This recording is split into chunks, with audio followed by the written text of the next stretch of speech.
أعوذ بالله من الشيطان الرجيم. بسم الله الرحمن الرحيم.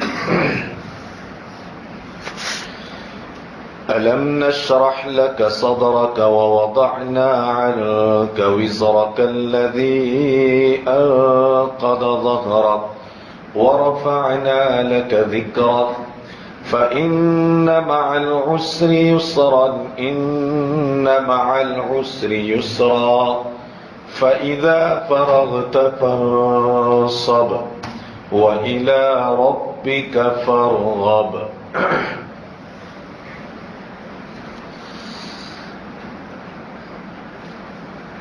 اللہ رب العزت اپنے محبوب نبی صلی اللہ علیہ وسلم پر اپنے کیے ہوئے انعامات اور احسانات کو جتلا رہا ہے کہ اے نبی، کیا ہم نے آپ کے لیے آپ کا سینہ کشادہ نہیں بنا دیا؟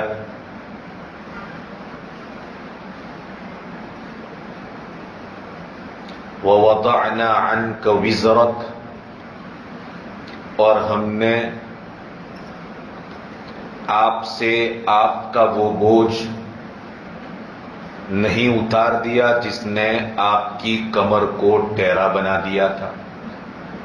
یہاں ہماری بات ہو رہی تھی کہ اس وزر یعنی بوجھ سے کیا مراد ہے اور کیسے اللہ رب العزت نے نبی اکرم صلی اللہ علیہ وسلم کی ذات پر آنے والے بوجھ کو ہلکا کیا. کل بتایا تھا کہ خدا کے دین اور خدا کی شریعت اور خدا کے قانون یعنی قرآن مقدس کے پروگرام کو پوری انسانیت پر نافذ کرنا اور لاگو کرنا یہ کوئی آسان کام نہیں ہے. یہی وہ مشکل ترین کام تھا الذی انقض ظہرک، جس کام کے بوجھ نے اور جس کام کی مشقت نے اے نبی آپ کی کمر کو ٹیڑھا کر دیا تھا. تو کم و بیش 1,24,000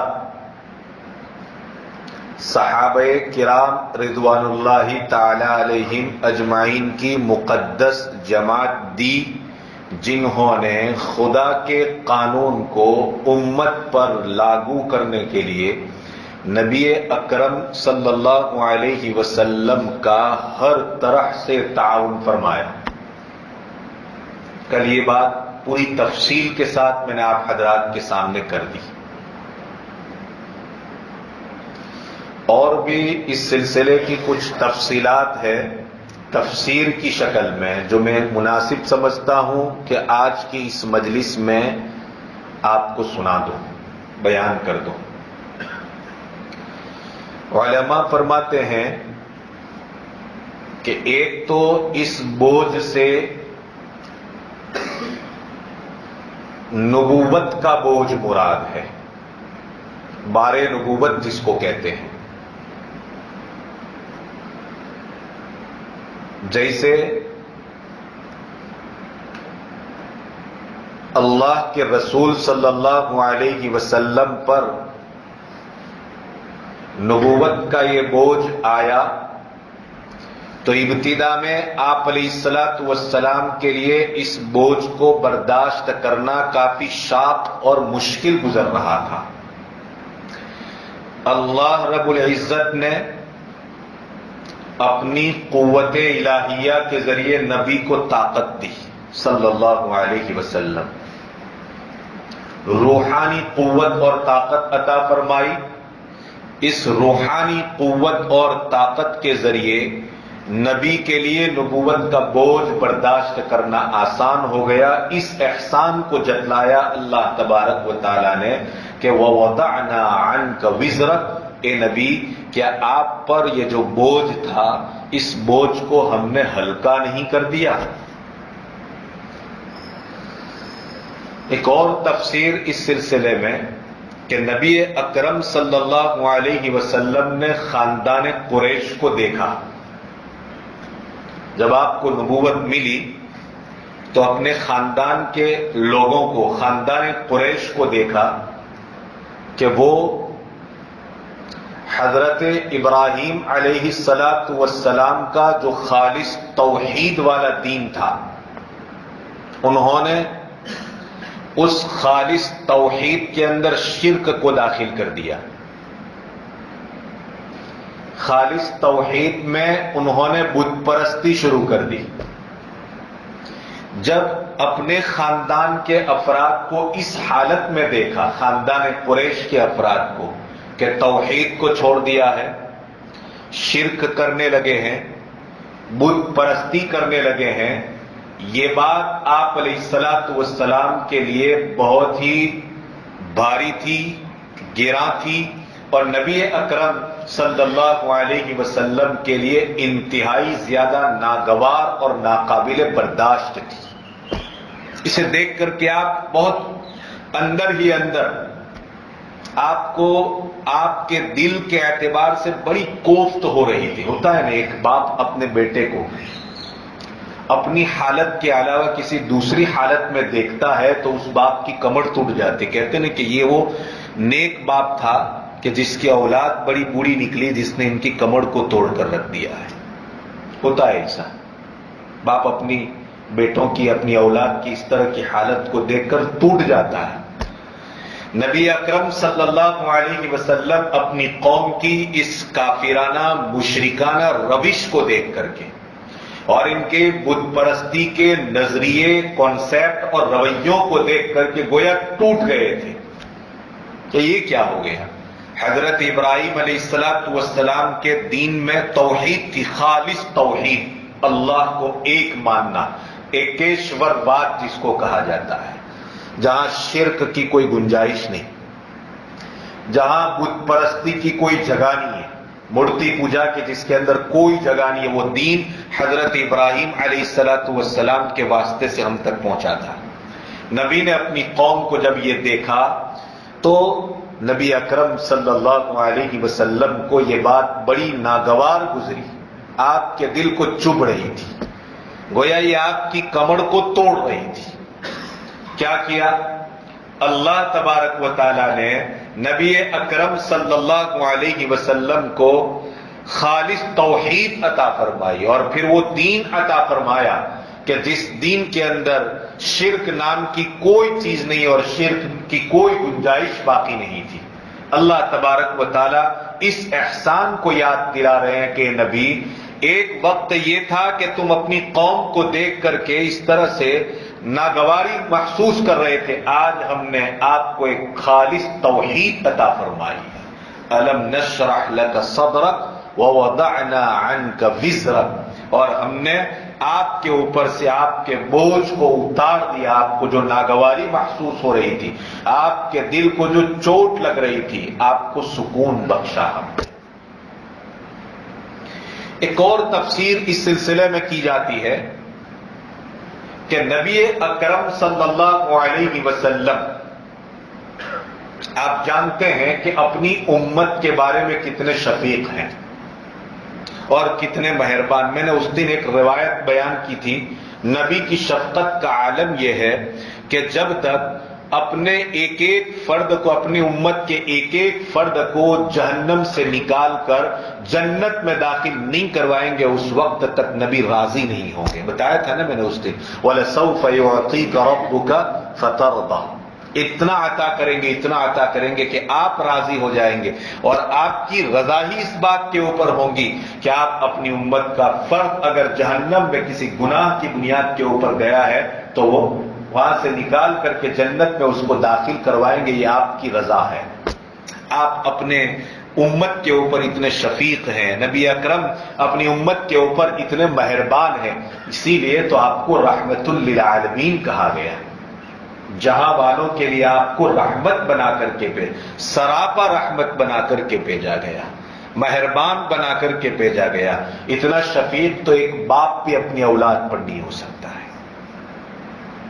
وہ بھی چند دن محنت کرتا ہے پھر چھوڑ دیتا ہے کہ جاؤ اب تو جانے تو تیرا کام جانے، پھر پیپر آؤٹ کرتا ہے کہ میرا بیٹا جو ہے میرا نافرمان بن چکا ہے، میری وراثت میں اب اس کا کوئی حق نہیں۔ لیکن نبی تو آخری دم تک کے لیے یہ بات بیان فرما رہے ہیں کہ میری امت کا کوئی بھی فرد جس نے لا الہ الا اللہ محمد رسول اللہ پڑھا ہوگا، اگرچہ اس نے زندگی کے اندر برے کام کیے ہیں اور اس کی سزا بھگتنے کے بعد بھی میں اس کو جہنم سے نکال کر کے اس کو جنت تک پہنچا رہا ہوں، تب تک آپ کو راضی نہیں ہو گیا، تب تک آپ کو چین اور سکون نہیں آئے گا۔ اتنے شفیق، اتنے مہربان نبی کے سامنے جب اپنی امت کے گناہ پیش کیے گئے کہ آپ کی امت کے گناہ ہیں، اگرچہ کہا گیا وزر آپ کے گناہ، یعنی آپ کے گناہ نہیں، نبی تو کیا ہوتے ہیں؟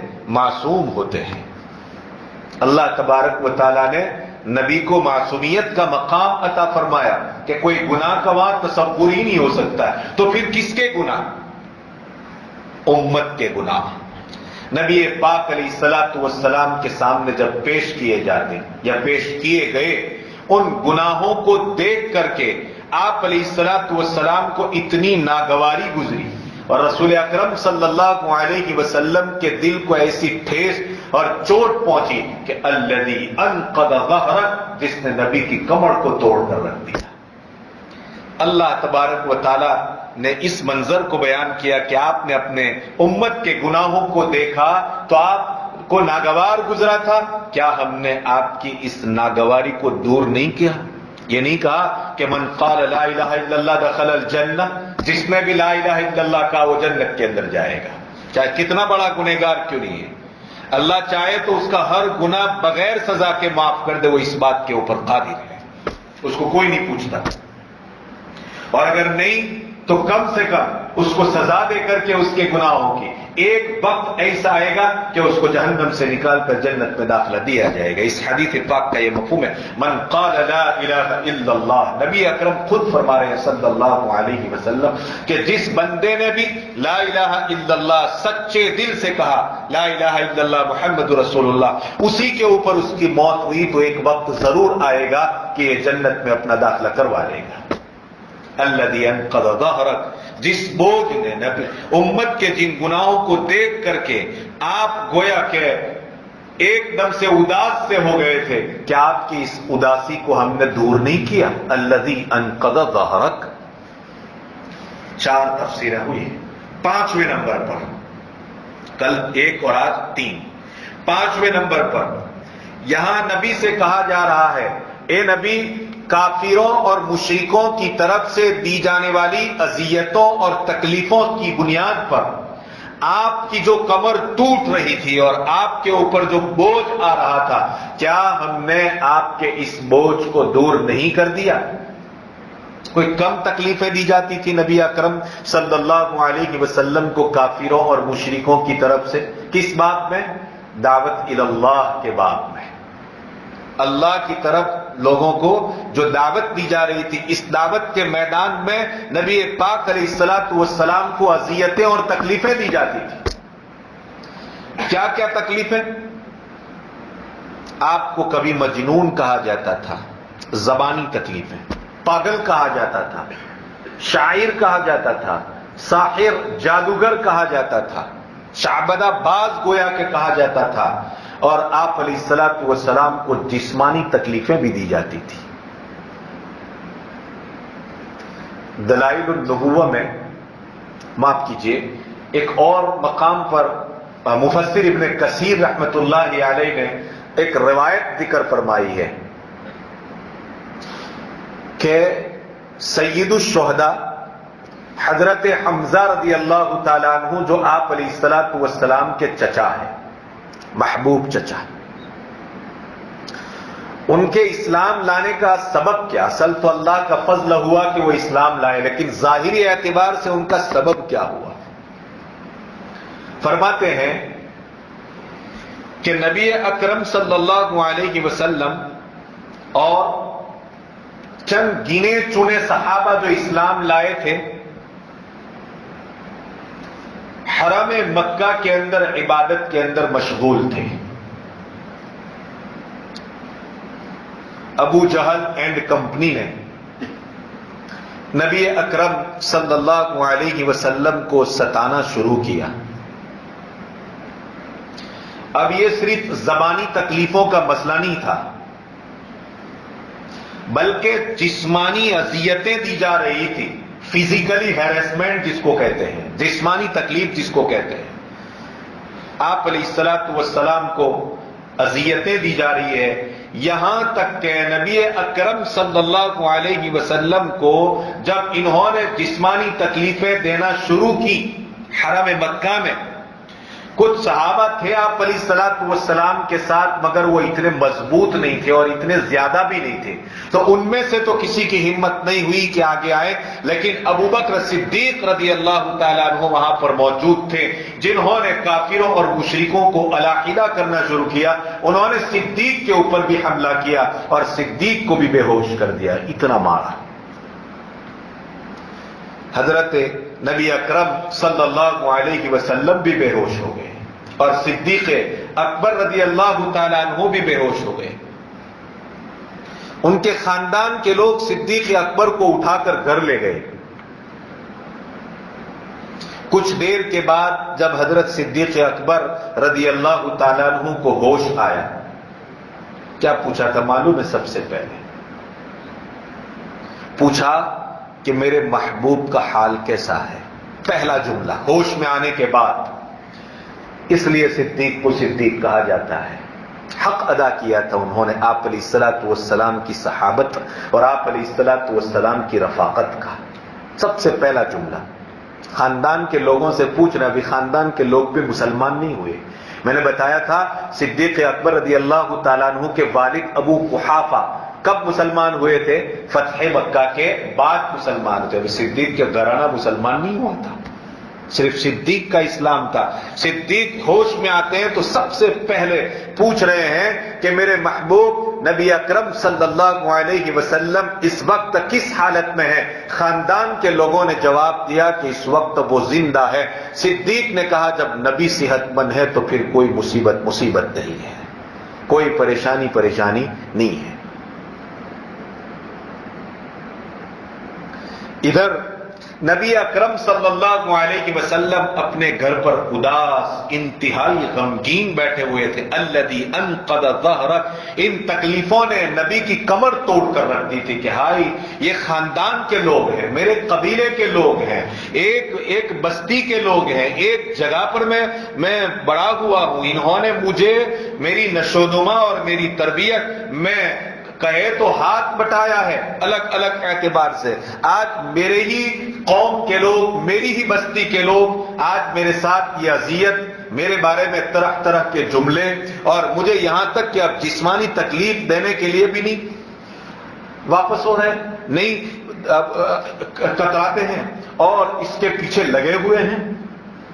بس اسی غمگینی میں اور اسی اداسی کے اندر نبی اکرم صلی اللہ علیہ وسلم اپنے گھر میں بیٹھے ہوئے تھے. حضرت حمزہ رضی اللہ تعالیٰ عنہ جو ابھی اسلام نہیں لائے تھے، باہر سے اندر آئے، کہیں سے سفر سے آئے، گھر میں داخل ہوئے، دیکھے اپنے بھتیجے کو کہ بڑے غمگین نظر آ رہے.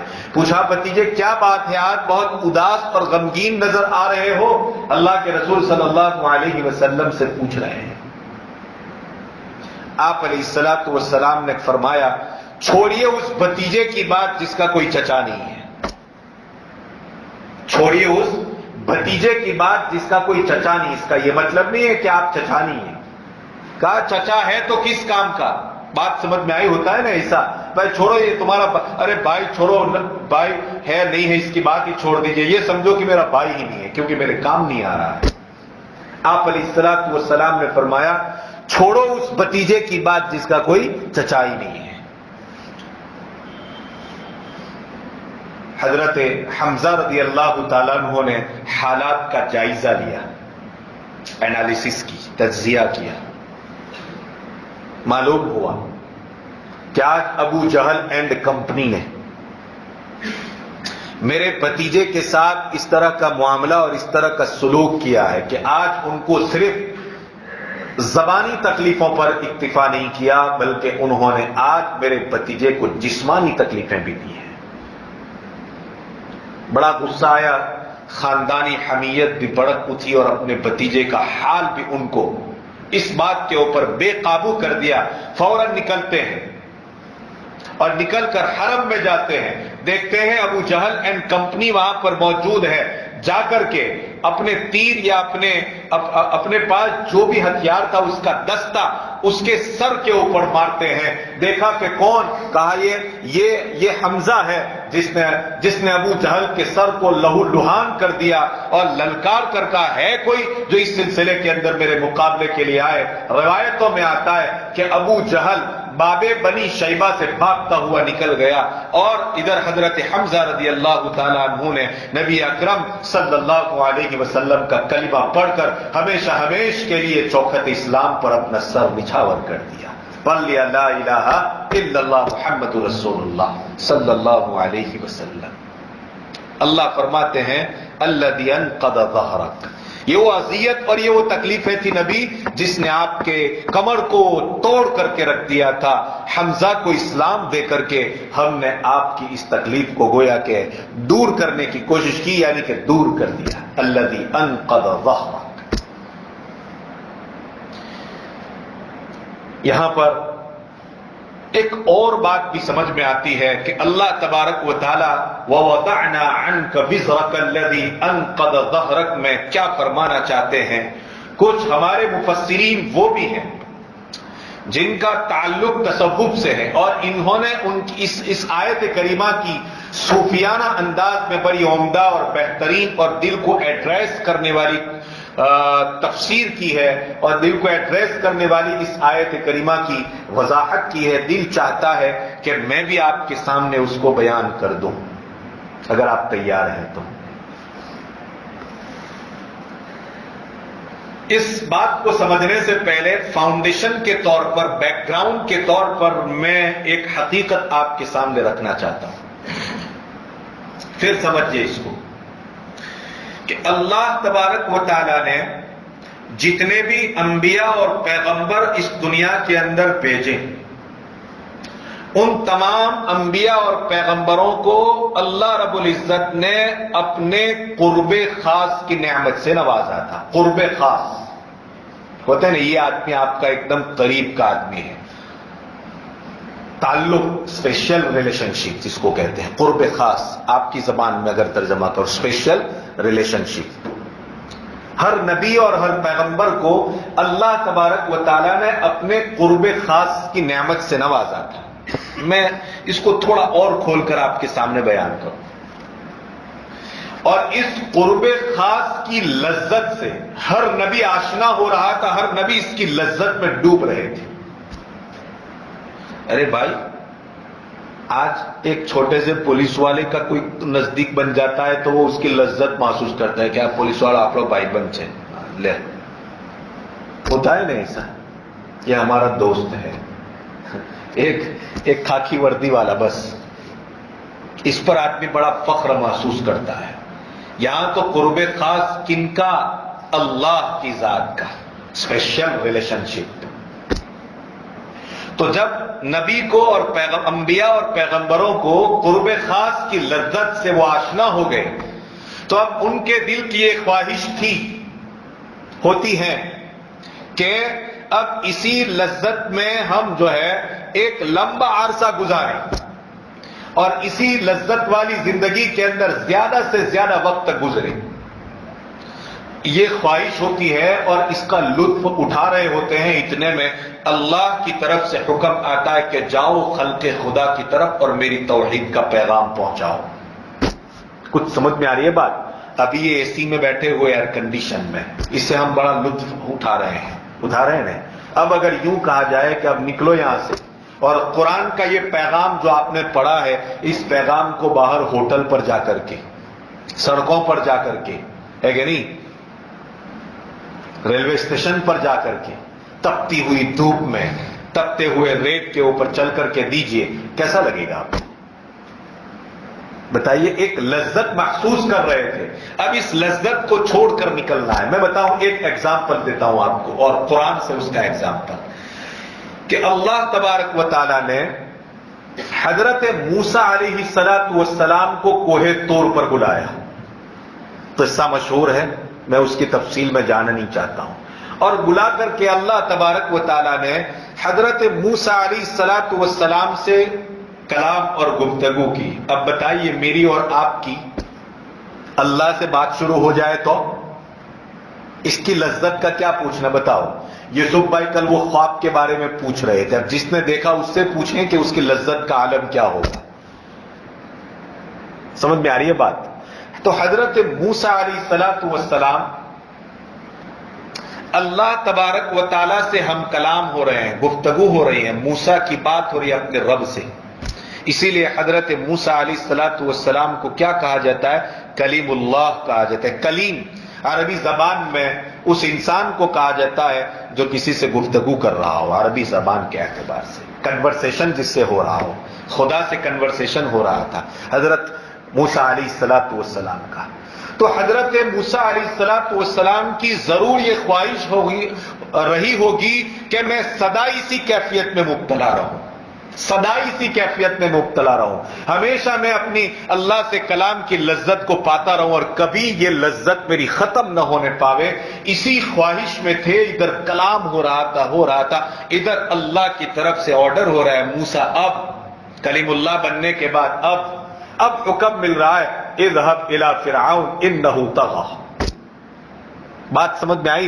اذهب الى فرعون، ابھی اللہ سے ہم کلام ہو رہے تھے، کوئی تکلیف نہیں تھی، ہر طرح کی لذت سے آشنا ہو رہے تھے، بڑا لطف اٹھا رہے تھے، ایک دم چیل آؤٹ اینڈ پیس فل مرحلے سے گزر رہے تھے۔ ایسے میں اللہ تبارک و تعالی کی طرف سے آرڈر، حکم آتا ہے، اذهب الى فرعون۔ فرعون کون؟ وقت کا سب سے بڑا ظالم، جابر اور ڈکٹیٹر بادشاہ تھا۔ یہ جو چاہتا حکم دیتا، جس کو چاہتا مارتا ہے، جس کو چاہتا ہے شہر سے نکال دیتا ہے، بچوں کو ذبح کرنے کا حکم دے رکھا تھا، یہ وہی بادشاہ تھا۔ اذهب الى فرعون۔ ادھر رحیم اور کریم پروردگار کی آغوش میں حضرت موسیٰ علیہ السلام کلام اللہ سے لطف اندوز ہو رہے ہیں، اور اتنے میں وہی پروردگار حکم دے رہے ہیں، جاؤ ظالم اور جابر بادشاہ کے پاس، اذهب الى فرعون انه طغى، اس بنیاد کے اوپر کہ اس نے بغاوت اختیار کر رکھی ہے، سرکشی اختیار کر رکھی ہے، اس کیفیت کو چھوڑ کر جانا۔ بتائیے، انسان کی کمر توڑ رہا ہے کہ نہیں توڑ رہا ہے؟ اب وقت کے بادشاہ سے مقابلہ ہے، پنگا لینا ہے، انجام کیا ہے اس کا پتہ نہیں ہے کہ نہیں؟ کتنی اذیتوں اور تکلیفوں سے انبیاء کو گزارا جا رہا ہے۔ آپ کہتے ہیں مقام ملا، تو مقام ویسے تھوڑی ملتا ہے کسی کو، کچھ پانے کے لیے کچھ کھونا پڑتا ہے۔ یہ کہاوت کہنے کو تو آسان ہے لیکن کرنے کو بڑی مشکل ہے۔ حضرت موسیٰ سے کہا گیا، اب سمجھو اس مسئلے کو، میں ان دو مثالوں کے ذریعے اب سمجھانا چاہتا ہوں کہ نبی اکرم صلی اللہ علیہ وسلم جب رات کو کھڑے ہو کر کے تہجد کی نماز، جس کو قیام اللیل بھی کہیں، کھڑے ہو جاتے تھے اور کھڑے ہو کر کے اللہ تبارک و تعالیٰ کا کلام پڑھتے تھے اور خوب مزے لے کر کے پڑھتے تھے، ہائی کیسی رفعتوں اور کیسی قربتوں سے نبی آشنا ہو رہے ہوتے ہیں۔ ایسے میں اللہ تبارک و تعالیٰ کی طرف سے حکم آتا ہے، جائیے نبی، اب مشن نبوت کے اوپر آپ کو نکلنا ہے، مشن توحید کو لے کر کے آپ کو نکلنا ہے۔ اب آپ کا سابقہ جیسے موسیٰ کا فرعون سے پڑا تھا، اب آپ کی امت کے فرعون ابو جہل، ابو لہب، عتبہ، شیبہ اور پتہ نہیں کن کن سے اب آپ کا سابقہ ہونے والا ہے۔ بڑے بڑے ظالموں اور بڑے بڑے جباروں سے آپ کا سابقہ پڑنے والا ہے۔ دیکھا آپ نے؟ کچھ سمجھ میں آ رہی ہے بات؟ کیا میں سمجھانا چاہتا ہوں؟ الذی انقض ظہرک، ایک جانب میں لطف کی کیفیت تھی، اب جو ہے ایک کٹھن اور دشوار گزار مرحلے سے گزرنا ہے۔ اب آپ ذرا یاد کیجئے طائف کو، کتنے دشوار گزار مرحلے سے، ہے کہ نہیں؟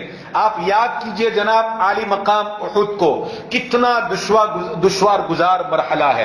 آپ یاد کیجئے شعب ابی طالب کی 3 سال کی قید اور اس کے بائیکاٹ کو، کتنا دشوار گزار مرحلہ ہے. آپ یاد کیجئے وہ حرم کا وہ واقعہ جو ابھی گرم گرم میں نے آپ کو سنایا ہے، کتنے دشوار گزار مرحلوں سے آپ کو گزارا جا رہا ہے. الذی انقض ظہرک، جس نے آپ کی کمر کو توڑ کر کے رکھ دیا. اللہ تبارک و تعالی اب یاد دلاتا ہے، اے نبی اس کا بھی ہم نے آپ کو عادی بنا دیا تھا، اب یہ تکلیفیں برداشت کرنا آپ کے لیے آسان ہو گیا تھا. ہاں وَوَضَعْنَا عَنْكَ وِزْرَكَ الَّذِي أَنقَضَ ظَهْرَكَ. کچھ سمجھے؟ یہ ہے اس آیت کریمہ کی تفسیر. اس سے ایک بات یہ بھی سمجھ میں آتی ہے کہ انسان جب کبھی بھی تکلیفوں کے مراحل سے گزرتا ہے تو پھر وہ مقام اور بلندی کو پاتا ہے. اب کیا ہوا؟ وَوَضَعْنَا عَنْكَ وِزْرَكَ الَّذِي أَنْقَضَ ظَهْرَكَ وَرَفَعْنَا لَكَ ذِكْرَكَ. اب نبی سے کہا جا رہا ہے، اے نبی ہم نے آپ کے ذکر کو بلند کر دیا. کتنا بلند ذکر، کتنا اونچا ذکر نبی کا. بتاؤں میں، خود نبی اکرم صلی اللہ، حضرت ابو سعید خدری رضی اللہ تعالیٰ عنہ اس روایت کو نقل فرماتے ہیں کہ آپ علیہ الصلوۃ والسلام نے ایک مرتبہ ارشاد فرمایا، اتانی جبرائیل،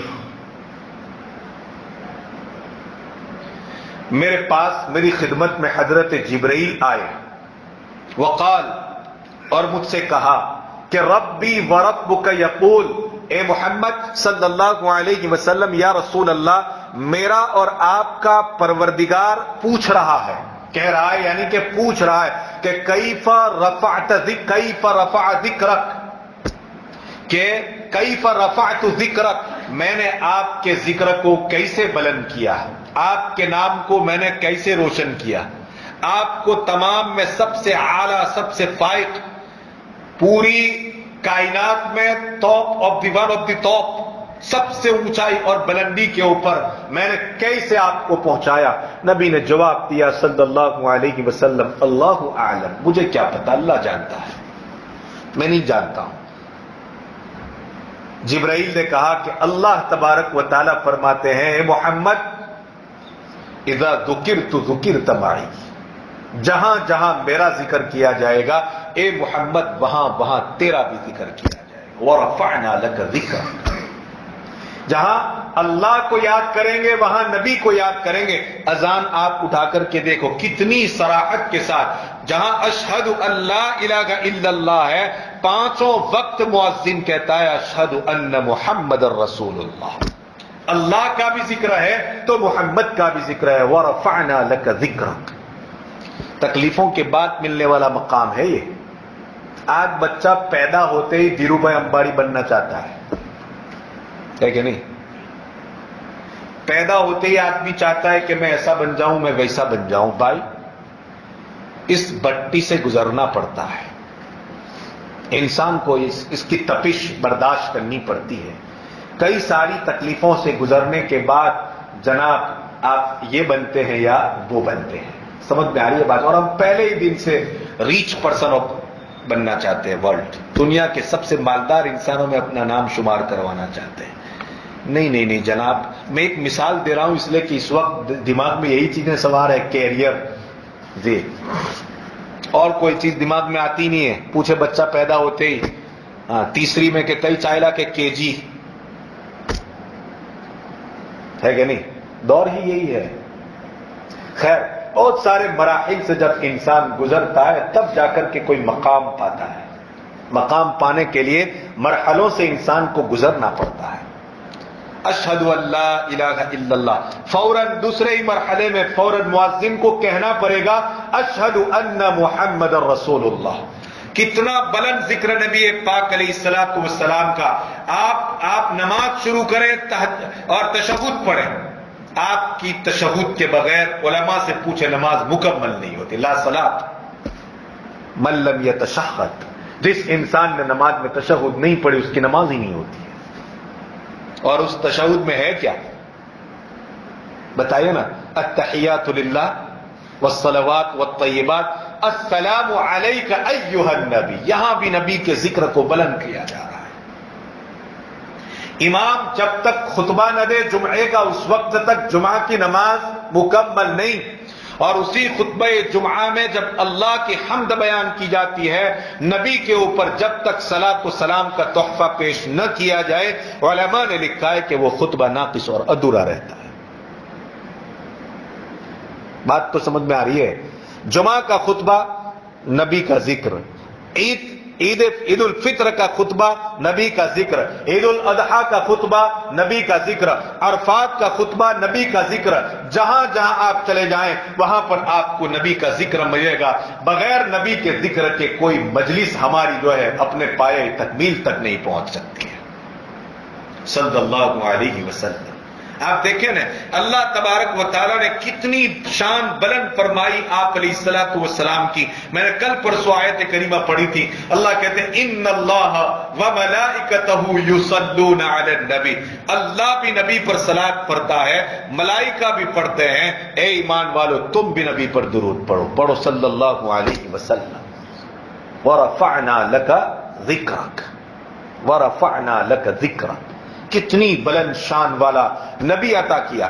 انسان چاہے ہزاروں رکعتیں نماز پڑھ لے، زکوٰۃ ادا کر لے، حج کر لے، لیکن اگر کلمے میں صرف اشہد ان لا الہ الا اللہ پڑھا ہے اور اشہد ان محمد رسول اللہ کو نہیں پڑھا ہے اور اس صداقت کو اس نے تسلیم نہیں کیا ہے، تو ہر چیز کو اللہ کے دربار سے رد کر دیا جاتا ہے، ریجیکٹ۔ آپ کو ریجیکشن ملے گا، ریفیوزل ملے گا وہاں سے۔ یہ ہے وَرَفَعْنَا لَكَ ذِكْرَكَ، یہ نبی کی شان ہے۔ میں نے پہلے ہی کرسٹل کلیئر کر دیا تھا، پوری سورت شریفہ ہی کس کی شان بیان کرنے کے لیے ہے؟ نبی کی شان بیان کرنے کے لیے ہے۔ وَرَفَعْنَا لَكَ ذِكْرَكَ، اے نبی ہم نے آپ کے ذکر کو اس قدر بلند کیا ہے۔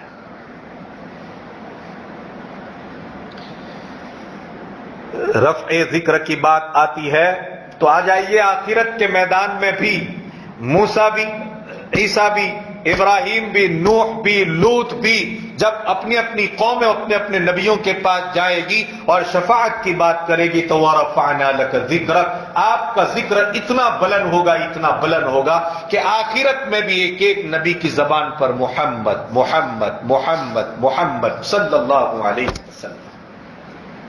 وَرَفَعْنَا لَكَ ذِكْرَكَ، اب یہ مت بھولیے کہ اتنی بلند شان والے نبی کے ہم امتی ہیں، ہم بھی اپنی شان میں کمال پیدا کریں، گٹیا نہ سمجھے اپنے آپ کو۔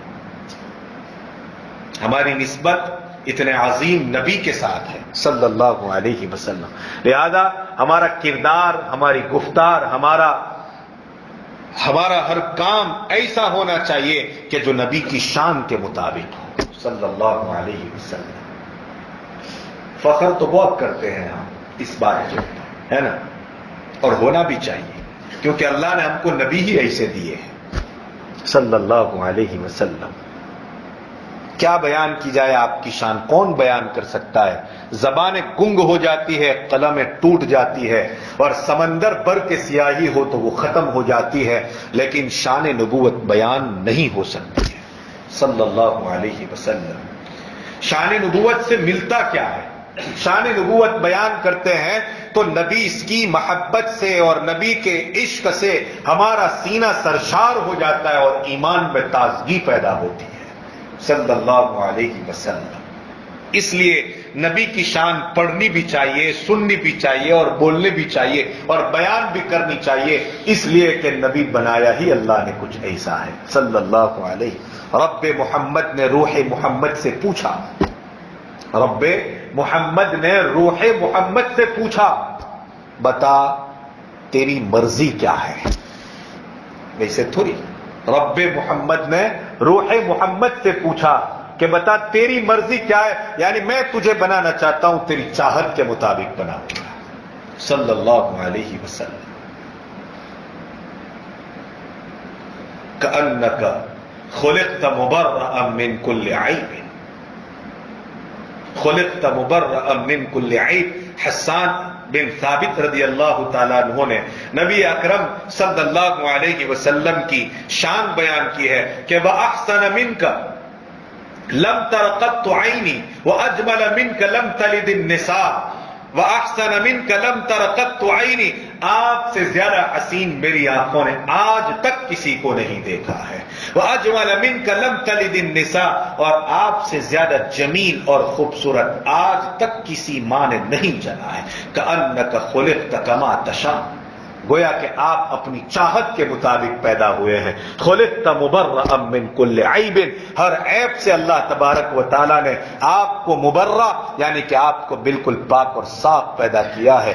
اتنا خوبصورت کردار والا اور اتنا خوبصورت سیرت والا اور اتنی خوبصورت صورت والا اور اتنا خوبصورت حسن والا نبی اس امت کو اللہ تبارک و تعالی نے عطا فرمایا ہے. اسی کی شان کے بارے میں رب فرماتے ہیں وَرَفَعْنَا لَكَ ذِكْرَكَ، جس اینگل سے آپ نبی کو دیکھیں وَرَفَعْنَا لَكَ ذِكْرَكَ، آپ کے ذکر کو ہم نے بلند سے بلند کیا ہے. انسان کی وہاں پر عقل اور انسان کی وہاں پر سوچ ہار جاتی ہے، وہ گیو اپ ہو جاتی ہے کہ اب میں اس مقام کو نہیں سمجھ پا سکتا. یہ ہے نبی کی شان. وَرَفَعْنَا لَكَ ذِكْرَكَ. یہ بات بیان کرنے کے بعد اللہ تبارک و تعالی امت کے سامنے ایک چیز پیش کر رہے ہیں، فَإِنَّ مَعَ الْعُسْرِ يُسْرًا. اے نبی آج یہ تکلیف ہے، اور نبی کے واسطے سے امت سے کہا جا رہا ہے کہ اگر فی الوقت تم تکلیف کے دور سے گزر رہے ہو تو سنو، اللہ تبارک و تعالی نے ایک عسر کو دو یسر کے درمیان میں بیان فرمایا ہے. یعنی تکلیف ایک ہے تو دو راحتیں ملے گی، پہلے بھی راحت پھر تکلیف پھر راحت. اور یاد رکھے جہاں تکلیف دو راحتوں کے بیچ میں آتی ہے کبھی بھی تکلیف راحت کے اوپر پربھتو جمانا چاہے تو نہیں جما سکتی ہے. ان مع العسر یسرا فإن مع العسر یسرا. یقیناً تکلیف کے ساتھ آسانی ہے، یقیناً تکلیف کے ساتھ آسانی ہے. یہاں کچھ باتیں ہیں جو ہماری علماء اور طالب علم کی گفتگو ہے جو اس وقت میں آپ کے سامنے پیش نہیں کر سکتا. صرف اتنا کہنا چاہتا ہوں کہ العسر اور یسر یہ دو عربی زبان کے وہ سینٹنس ہے کہ جس کو آپ کہہ سکتے ہیں کہ ایک سینٹنس کو عام رکھا ہے اور ایک سینٹنس کو خاص رکھا ہے. دو ایک طرح کے سینٹنس جب خاص جمع اور اکٹھے ہو جاتے ہیں تو وہاں ایک ہی چیز مراد ہوتی ہے، اور دو عام سینٹنس جب جمع ہو جاتے ہیں تو دو الگ الگ چیزیں جمع ہوتی ہے. العسر یہ دو سینٹنس خاص ہے اور یسر یہ دو سینٹنس عام ہے، یعنی دو ورڈز یہ عام ہے. اور جب یہ عام دو ورڈز ہے تو دو الگ الگ آسانیاں. دنیا میں بھی ہم تم کو آسانی پیدا کر کے دیں گے اور آخرت میں بھی آسانی پیدا کر کے دیں گے. اور تکلیف تو دنیا اور آخرت کی ایک ہی تکلیف ہوگی، تکلیفیں دو نہیں ہوگی. ان مع العسر یسرا. یہ قرآن کی میں نے بہت ہی آسان کر کے آپ کو سمجھایا. آپ کو تکلیف ہو رہی تھی لیکن ہم نے آپ کے لیے آسان کر دیا. فإن مع العسر یسرا. اب نبی سے ایک بات کہی جا رہی ہے اور کان کھول دینے والی بات ہے امت کو نبی کے واسطے سے. فإذا فرغت، اے نبی ہم نے آپ کو یہ فرض نبوت عطا کیا تھا کہ نبوت کا یہ فریضہ انجام دینا ہے، نبوت کا یہ فریضہ آپ کو انجام دینا ہے. میں اس سے پہلے ایک اور بات جو اس وقت ذہن میں آ رہی ہے دلائل النبوہ کے حوالے سے جو میں کہنا چاہتا تھا میں بتا ہی دوں تاکہ بات ہماری پوری ہو جائے. روایتوں میں آتا ہے کہ اللہ کے رسول صلی اللہ علیہ وسلم نے ایک بات بیان فرمائی، بڑی شاندار بات ہے، دل کو چھونے والی بات ہے.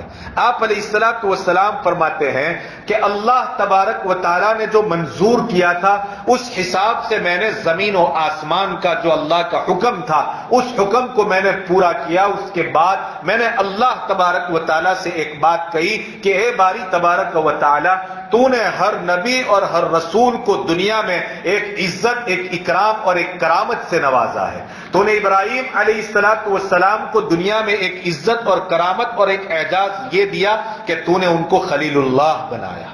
حضرت موسیٰ علیہ السلام کو یہ اعزاز دیا کہ تو نے ان کو کلیم اللہ بنایا. حضرت داؤد علیہ السلام کو یہ اعزاز دیا کہ پہاڑوں کو تو نے ان کے قابو اور کنٹرول میں کر دیا.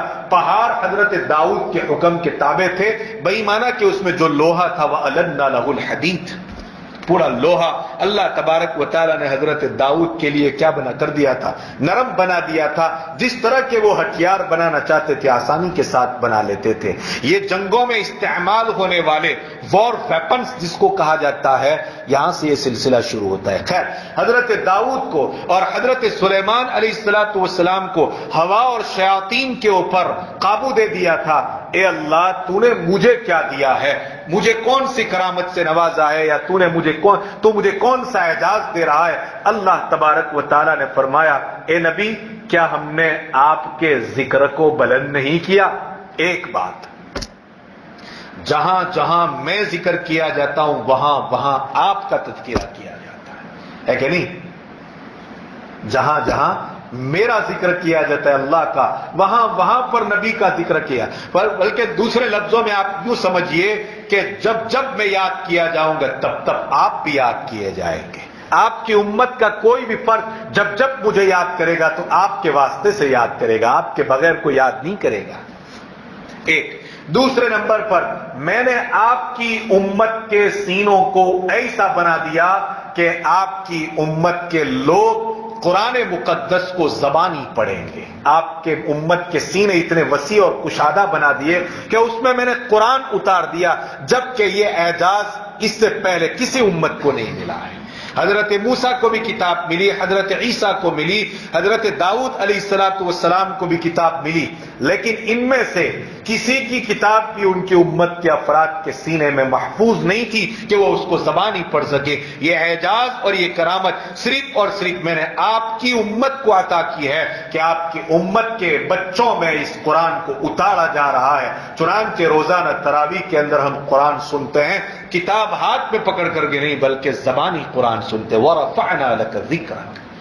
تیسرے نمبر پر فرمایا، اے نبی، میں نے عرش کے خزانوں میں سے تم کو ایک خزانہ عطا فرمایا ہے، اور وہ بڑا قیمتی اور عظیم خزانہ ہے جو خزانہ میں نے کسی کو بھی نہیں عطا کیا، اور وہ ہے لا حول ولا قوت الا باللہ. یہ کنز من کنوز الجنہ ایک روایت میں ہے، اور ایک روایت میں ہے کنز من کنوز عرش الرحمن، کہ یہ جنت کے خزانوں میں سے ایک خزانہ ہے. اور ایک روایت میں ہے کہ یہ رحمان کے عرش کے نیچے جو خزانے اللہ تبارک و تعالیٰ نے رکھے ہیں، ان خزانوں میں سے یہ خزانہ علماء نے لکھا ہے کہ اس کو زیادہ سے زیادہ پڑھا جائے. لا حول ولا قوت الا باللہ.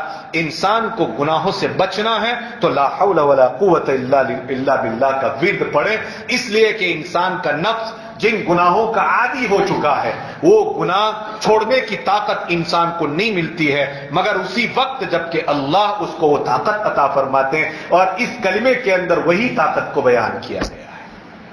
بہرحال آگے میں نے کہا فَإِنَّ مَعَ الْعُسْرِ يُسْرًا فَإِذَا فَرَغْتَ فَانْصَبْ وَإِلَىٰ رَبِّكَ فَارْغَب. اے نبی، جب آپ اپنی نبوت کے فرائض سے فارغ ہو جائیں تو فانصب، اب اللہ کی عبادت میں لگ جائیے.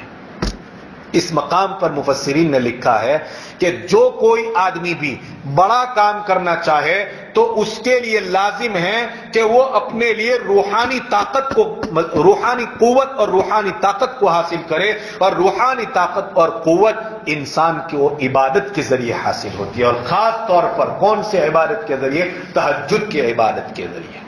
کوئی لیڈر ہے اور لیڈرشپ میں کامیاب بننا چاہتا ہے، سنو ذرا، آپ کسی بھی کام کو مضبوط طریقے کے اوپر کرنا چاہتے ہیں اور بلند حوصلوں کے ساتھ کرنا چاہتے ہیں تو آپ اپنے آپ کو ٹھکاؤ اللہ کی عبادت میں، اور خاص طور پر قرآن کی تلاوت، اور وہ بھی کس کے اندر؟ رات کی نماز کے اندر.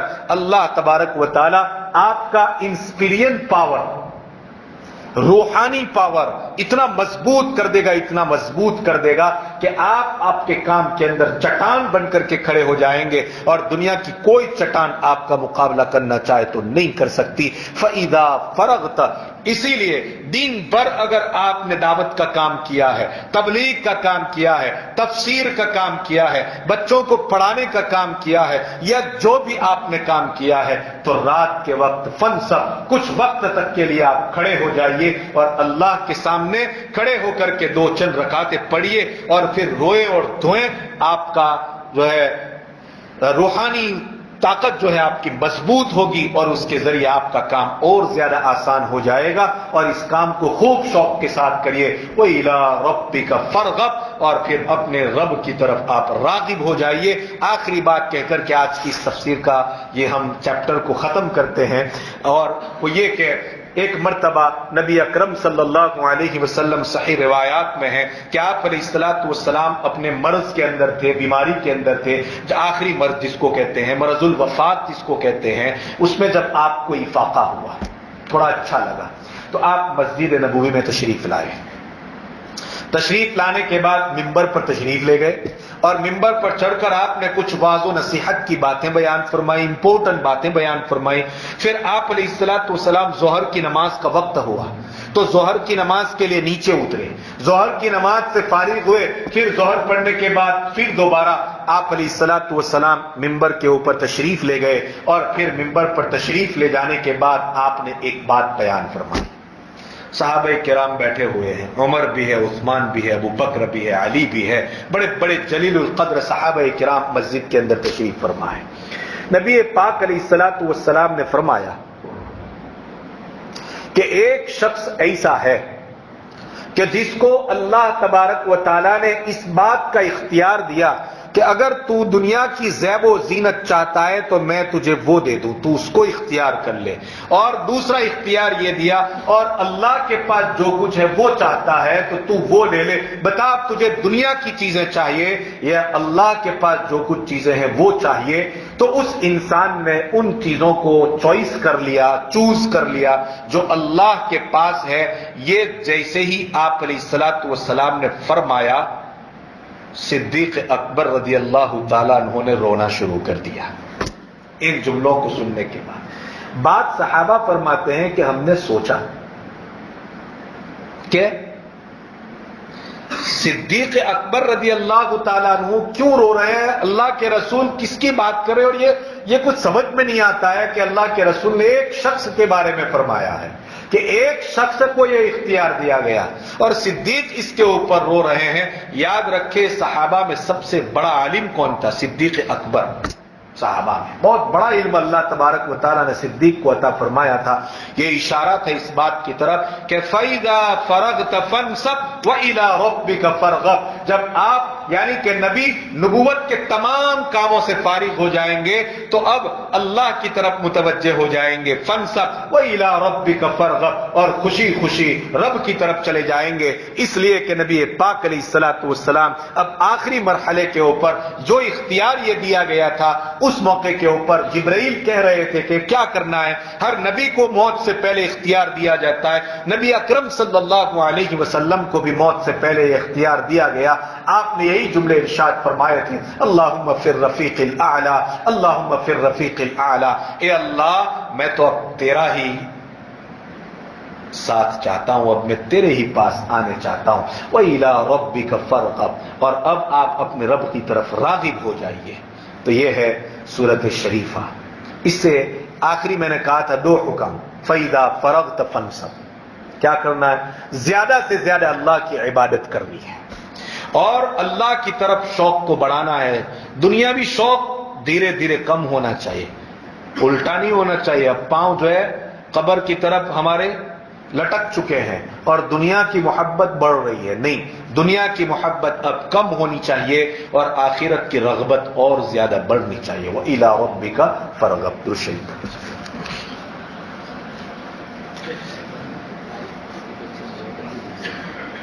اللهم صل على سيدنا محمد وعلى آل سيدنا محمد وبارك وسلم۔